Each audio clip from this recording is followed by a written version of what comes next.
name is Karina Hernandez. Thank you for coming today. By show of hands, how many of you are regular marijuana users? Okay. Marijuana has been illegal for as long as we can all remember. Yet it is known for helping with pain, nausea, and many diseases. There are currently 7 states that have legalized recreational marijuana use and 27 states that have legalized medical marijuana. I came across a blog on drugpolicy.org written by Dr. Malik Burnett and Amanda Ryman, and they taught me a little history lesson. In the 1900s, just after the Mexican Revolution, people noticed an influx of immigration from Mexico into states like Texas and Louisiana. These new citizens brought with them their languages, their culture, and their customs. One of these customs being the use of cannabis as a medicine and relaxant.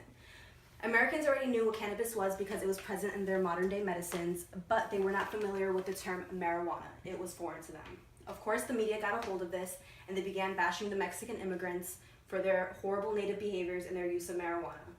Long story short, the demonization of the cannabis plant became the demonization of the Mexican immigrants. It was Americans' excuse to detain, search, and deport the Mexican immigrants.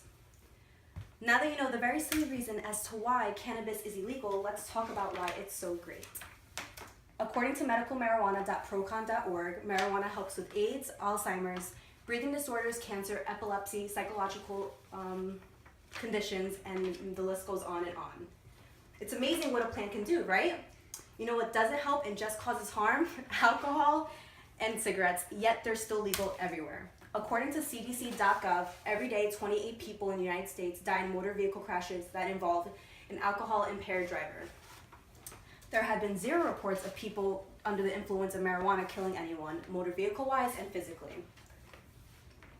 There are 480,000 deaths per year in the US due to cigarette smoking, which includes the 42,000 deaths from secondhand smoke. On average, smokers die 10 years earlier than non-smokers.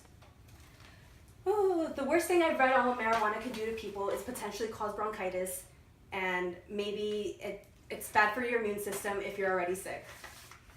Does anyone here know what patent number 6,630,507 is? Yes? No, you don't. Okay, then I'm going to tell you. According to the cannabis.co, this patent is owned by the government. It is for the potential use of non-psychoactive cannabinoids, which is found in the cannabis sativa plant, and it's to protect the brain from damage caused by diseases such as cirrhosis. So the government owns a patent for the potential use of medical marijuana and knows of its ability to help with diseases, but they still have tight restrictions for people who can be administered it. In New Jersey, less than 8,000 patients are receiving medical marijuana, which is less than anywhere else in the U.S. Governor Christie says it's because of a lack of demand in medical marijuana, but he is ignorantly ignoring the fact that families are being forced to move to Colorado to access the medicine that they need. According to MPP.org, only 380 out of 27,000 doctors can recommend medical marijuana to their patients.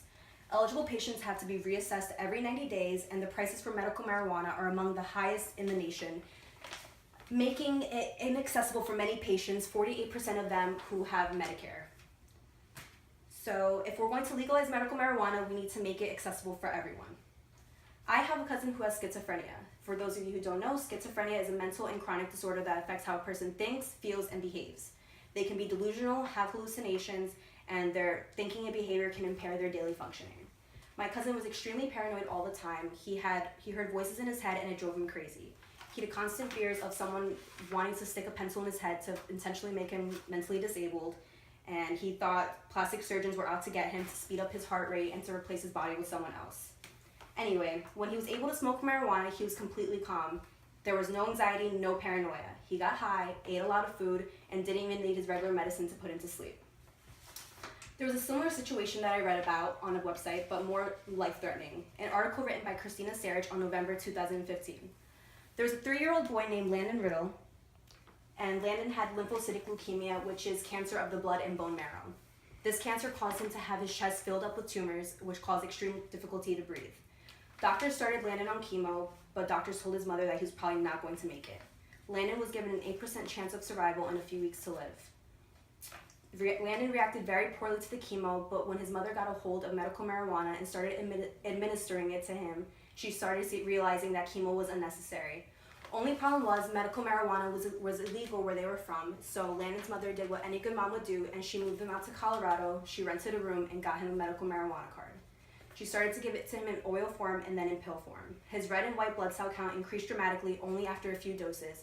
Landon is now in full remission. There's so many stories just like this one.